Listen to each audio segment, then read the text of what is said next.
پورب پچھم اتر دکن کیا خشکی کیا پانی ہے، صرف خدا کی ذات رہے گی، ساری دنیا فانی ہے، ساری دنیا فانی ہے۔ اللہ کے نبی صلی اللہ علیہ وسلم نے فرمایا کہ ایک آدمی کو اللہ تبارک و تعالیٰ کل قیامت کے دن کھڑا کریں گے، اور وہ ایسا آدمی ہوگا جس نے دنیا میں تکلیف ہی تکلیف دیکھی ہوگی، پریشانی ہی پریشانی دیکھی ہوگی۔ اس کو کھڑا کریں گے، فرشتوں سے کہیں گے کہ میرے اس بندے کو جنت کے بازو سے گزار کر کے لے آؤ کہ جنت کی ہوائیں لگ جائے۔ اس کو گزار کر کے لایا جائے گا۔ اللہ تبارک و تعالیٰ اس سے پوچھیں گے کہ میرے بندے کیا تو نے دنیا میں کوئی تکلیف دیکھی تھی؟ وہ کہے گا رب العالمین میں نے دنیا میں کبھی کوئی تکلیف دیکھی ہی نہیں۔ یہ جنت کی ہوا کا اثر ہوگا کہ زندگی بھر اس نے تکلیف میں گزاری ہے، لیکن جنت کے ہوا کے جھونکے کو پاتے ہی وہ دنیا کی تمام تکلیف کو بھول جائے گا۔ اور ایک ایسے آدمی کو کھڑا کیا جائے گا جو بچپن سے لے کر کے موت تک نعمت ہی نعمت میں زندگی گزاری ہوگی، آسائش ہی آسائش میں زندگی گزاری ہوگی، راحت ہی راحت میں زندگی گزاری ہوگی۔ اللہ فرشتوں سے فرمائیں گے کہ اسے جہنم کے پاس سے گزار کر کے لیا، جہنم کی جو خوفناکیاں ہیں اور وہاں کی جو گرمیاں ہیں وہ اس کو محسوس کرے گا۔ اللہ کھڑا فرمائیں گے اور کہیں گے کہ بندے کیا تو نے دنیا میں کوئی نعمت دیکھی تھی؟ وہ بندہ کہے گا خدا کی قسم رب العالمین میں نے دنیا میں کبھی کوئی نعمت دیکھی ہی نہیں۔ تو بہرحال بات آگے نکل گئی۔ بات یہ کر رہا تھا کہ اس حدیث سے یہ بات معلوم ہوئی کہ موت کی تمنا کرنا اس کی شریعت میں اجازت نہیں ہے۔ ہاں عمر کی درازی کی دعا کرنا کہ اللہ عمر کو دراز فرما دے تاکہ مزید نیک اعمال کو انجام دے سکوں، شریعت میں اس کی اجازت ہے۔ اللہ کے نبی صلی اللہ علیہ وسلم دعا فرمایا کرتے تھے اللہم احیینی ما کانت الحیات خیرا لی وتوفنی ما کانت الوفات خیرا لی۔ کہ اللہ اس وقت تک مجھے زندہ رکھ جب تک میرا زندہ رہنا بہتر ہو میرے حق میں، اور اس وقت مجھے موت دے دے جب میرے لیے مر جانا بہتر ہو۔ تو جب ایسے دور آ جائے اور ایسے حالات آ جائے کہ انسان کے لیے مرنا بہتر ہو تو اس طرح کی دعا مانگ سکتا ہے، لیکن سیدھا دعا مانگنا کہ اللہ اب تو میرے لیے جینے کا کوئی مطلب نہیں رہ گیا، اب تو میں پریشان ہو گیا مجھے اٹھا لے، اس کی اجازت نہیں ہے۔ بہرحال اللہ کے نبی صلی اللہ علیہ وسلم رجب کے مہینے میں ہی دعا مانگ رہے ہیں اللہم بارک لنا فی رجب و شعبان وبلغنا رمضان۔ یہ اشتیاق ہے، یہ شوق ہے۔ کیوں شوق ہے؟ اللہ کے نبی صلی اللہ علیہ وسلم 2 مہینہ پہلے سے ہی رمضان کے اشتیاق میں کیوں ہے؟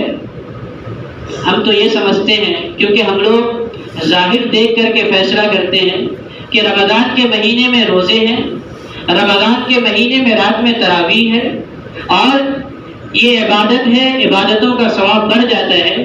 لیکن اس سے بھی آگے کی بات یہ ہے کہ رمضان کا مہینہ اللہ کا مہینہ ہے۔ شعبان شہری رمضان شہر اللہ۔ اللہ کے نبی نے فرمایا کہ شعبان میرا مہینہ اور رمضان اللہ کا مہینہ ہے۔ روزہ بعد میں ہے، تراویح بعد میں ہے، اصل چیز یہ ہے کہ رمضان اللہ کا مہینہ ہے۔ رمضان کا تعلق اللہ کے ساتھ لگ گیا ہے، اور تعلقات کے اور نسبتوں کے بدل جانے سے چیزوں کی اہمیت بدل جاتی ہے، چیزوں کی اہمیت اور حیثیت میں فرق آ جاتا ہے۔ مسجد یہ بھی ہے اور حرم پاک بھی، وہاں بھی مسجد ہے، کعبۃ اللہ ہے، لیکن وہاں اللہ کی نسبت لگ گئی ہے۔ کعبۃ اللہ تو وہ خدا کا گھر ہو گیا، خدا اس میں نعوذ باللہ رہتے نہیں اللہ تبارک و تعالیٰ، لیکن نسبت اللہ تبارک و تعالیٰ کی طرف لگ گئی ہے، اس لیے اس کا احترام بڑھ گیا ہے، اس کی قدر و قیمت بڑھ گئی ہے۔ تو رمضان المبارک کا مہینہ اس وجہ سے کہ یہ اللہ کا مہینہ ہے، اس لیے اس مہینے کی قدر و قیمت بڑھی ہوئی ہے۔ اللہ تعالیٰ فرماتے ہیں کہ بندو 11 مہینے اپنے لیے کوشش کرتے ہو، دنیا کے لیے محنت کرتے ہو، اپنے جسم کے لیے محنت کرتے ہو، اپنے گھر بار کے لیے محنت کرتے ہو، اپنے کاروبار کے لیے کوشش کرتے ہو، ایک مہینہ ایسا رہے کہ اس مہینے میں مجھے پانے کے لیے کوشش کرو اور مجھے حاصل کرنے کے لیے کوشش کرو، میری رضا کے لیے کوشش کرو۔ اور یہ رمضان کا مہینہ ہے کہ ایسی عبادت کرو اور ایسی اللہ تبارک و تعالیٰ کو خوش کرنے کی کوشش کرو کہ اللہ تبارک و تعالیٰ تجھ سے خوش ہو کر کے تمہارے لیے جنت کا فیصلہ دے دے۔ تو یہ رمضان کا مہینہ بہت عظیم الشان مہینہ آنے والا ہے، رحمتوں والا مہینہ ہے، نعمتوں والا مہینہ ہے، رحمت کی بارش اور برکتوں کی بارش اللہ تبارک و تعالیٰ فرماتے ہیں۔ اللہ تبارک و تعالیٰ کا وعدہ ہے کہ رمضان المبارک کے مہینے پہ کیسی کیسی نعمتیں اللہ تبارک و تعالیٰ عنایت فرمائیں گے، اور اللہ وعدہ کر کے مکرنے والے نعوذ باللہ نہیں ہے۔ اللہ تبارک و تعالیٰ وعدہ کر کے بے وفائی کرنے والے نہیں ہیں، بلکہ اللہ تو وہ ہیں جو وعدہ کر کے مزید بڑھا کر کے دیتے ہیں، اور اتنا بڑھا کر کے دیتے ہیں کہ اس کا ہم تصور بھی نہیں کر سکتے۔ کروڑ ہاں کروڑ گنا بڑھا کر کے اللہ تبارک و تعالیٰ دینے پر قادر ہے۔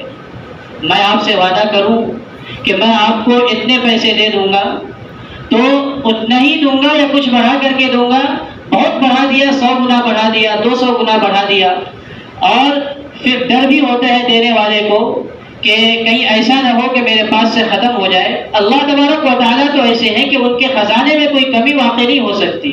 اللہ تبارک و تعالیٰ کے خزانے میں کوئی کمی نہیں، اللہ تبارک و تعالیٰ کے خزانے کے تعلق سے کوئی بخل کا اندیشہ نہیں، امساک کا اندیشہ نہیں کہ اللہ تبارک و تعالیٰ روک لیں گے۔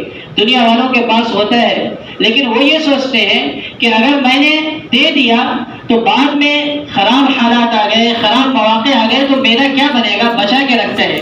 اللہ تبارک و تعالیٰ کو ان تمام چیزوں کی ضرورت نہیں ہے۔ تو وہ رحمتوں کا مہینہ، وہ برکتوں کا مہینہ آنے والا ہے، اور بہت جلد سایہ فگن ہونے والا ہے۔ اس کے لیے میرے محترم بزرگوں اور دوستوں، ابھی سے اپنے نظام الاوقات کو بنانے کی ضرورت ہے۔ کہیں ایسا نہ ہو کہ رمضان المبارک کا مہینہ آئے اور آ کر کے چلا جائے اور ہم تیاری اب کریں گے، کل کریں گے، پرسوں کریں گے، اور رمضان کا پورا مہینہ گزر جائے، ہماری تیاری ہی نہ ہو اور رمضان گزر جائے۔ اس لیے ہمارے بزرگوں نے یہ بات بتائی ہے، ہمیں سکھلائی ہے کہ رمضان کے آنے سے پہلے ہی ہم رمضان کی مکمل تیاری کر لیں۔ رمضان میں کیسی عبادت کرنا ہے، کیسے تراویح ادا کرنی ہے، کس طرح روزہ رکھنا ہے، کس طرح تلاوت کا اہتمام کرنا ہے، کب کب کرنا ہے، کتنے پارے کی تلاوت ہونی چاہیے، کتنے تسبیح پڑھنے ہیں، اور کس طرح خیر کے کاموں کو انجام دینا ہے، اس کی مکمل نظام الاوقات ہر انسان، ہر مرد اور ہر عورت بنا لے، تاکہ رمضان المبارک کا ایک لمحہ بھی غفلت کے ساتھ نہ گزرے۔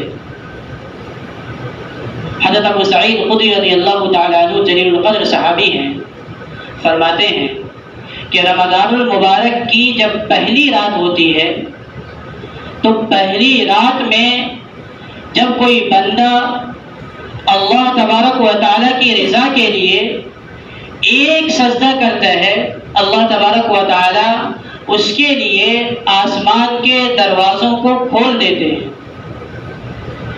اور آسمان کے دروازوں کو کھول کر رمضان کے اخیر تک اس کو کھلا ہی رکھتے ہیں، بند نہیں فرماتے۔ تو رمضان کی شام شروع ہوئی، چاند دکھا، اور اللہ تبارک و تعالیٰ آسمان کے تمام دروازے کھول دیتے ہیں، اور رمضان کے ختم ہونے تک وہ دروازے کھلے رہتے ہیں۔ آسمان کے دروازے کا کھلنے کا مطلب یہ ہے کہ اللہ کی رحمتیں اور اللہ کی برکتیں نازل ہونا شروع ہو جاتی ہیں اوپر سے، اور نیچے سے انسانوں کے اعمال فوراً قبول ہونے شروع ہو جاتے ہیں۔ یہ ہے مطلب دروازے کو ایک کھلنے کا۔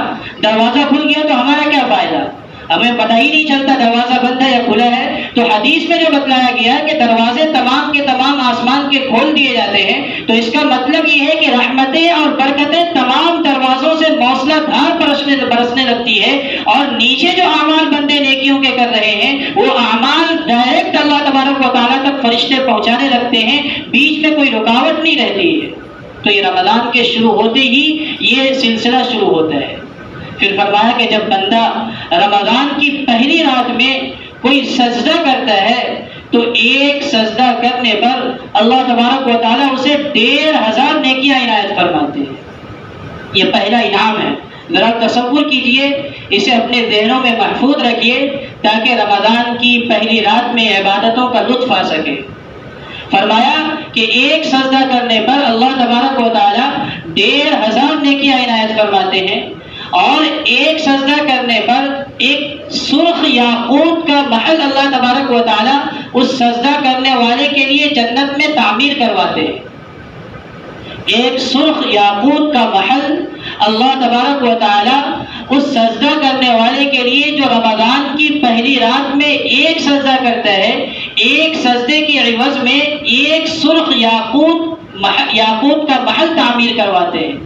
پھر فرمایا کہ وہ یاقوت کا محل کس قدر وسیع و عریض ہوتا ہے کہ اس کے 700 دروازے ہوتے ہیں، اور ہر دروازے پر اللہ تبارک و تعالی ایک سونے کا محل تعمیر کرواتے ہیں، جس سونے کے محل کو یاقوت سے آراستہ کیا جاتا ہے.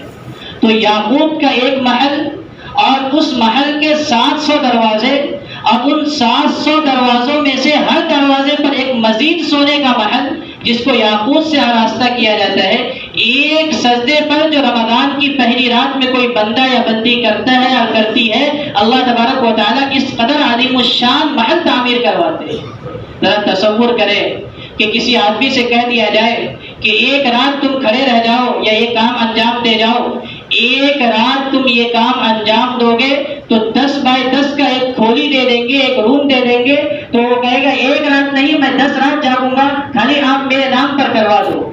لیکن اللہ تبارک و تعالیٰ اور اس کے پیارے حبیب صلی اللہ علیہ وسلم کی زبانی فرما رہے ہیں کہ اگر کوئی بندہ رمضان کی پہلی رات میں ایک سجدہ کرتا ہے تو اس ایک سجدے پر ایک یاقوت کا محل تعمیر کرائیں گے، ایسا یاقوت کا محل جس کے 700 دروازے ہوں گے اور ہر دروازے پر ایک سونے کا محل ہوگا. جس طرح ہر بلڈنگ میں ایک جو واچ مین ہوتا ہے، واچ مین کے لیے ایک معمولی سا گھر بنا دیا جاتا ہے، اسی طرح اللہ تبارک و تعالیٰ محل بنوائیں گے. یہ اس قدر انعام ہے. تو میرے محترم بزرگوں اور دوستوں، رمضان مبارک کا مہینہ آ رہا ہے، خوشیوں کا مہینہ، لوٹنے کا مہینہ، سیزن کا مہینہ. اس کے لیے اپنے آپ کو تیار کرنے کی ضرورت ہے. یہ تو ایک بات ہوئی. فرمایا کہ رات کو ایک سجدے پر یہ انعام، اور دن کو اگر روزہ رکھے تو دن کے روزہ رکھنے پر اللہ تبارک و تعالیٰ اس کے تمام صغیرہ گناہوں کو معاف فرما دیتے ہیں. کبیرہ گناہ تو توبہ سے ہی معاف ہوں گے، لیکن تمام صغیرہ گناہ کو اللہ تبارک و تعالیٰ روزہ رکھنے پر معاف فرماتے ہیں. اور روزے دار جب روزہ رکھتا ہے تو صبح سے لے کر کے شام تک 70,000 فرشتے اس کے لیے دعائے مغفرت کرتے ہیں.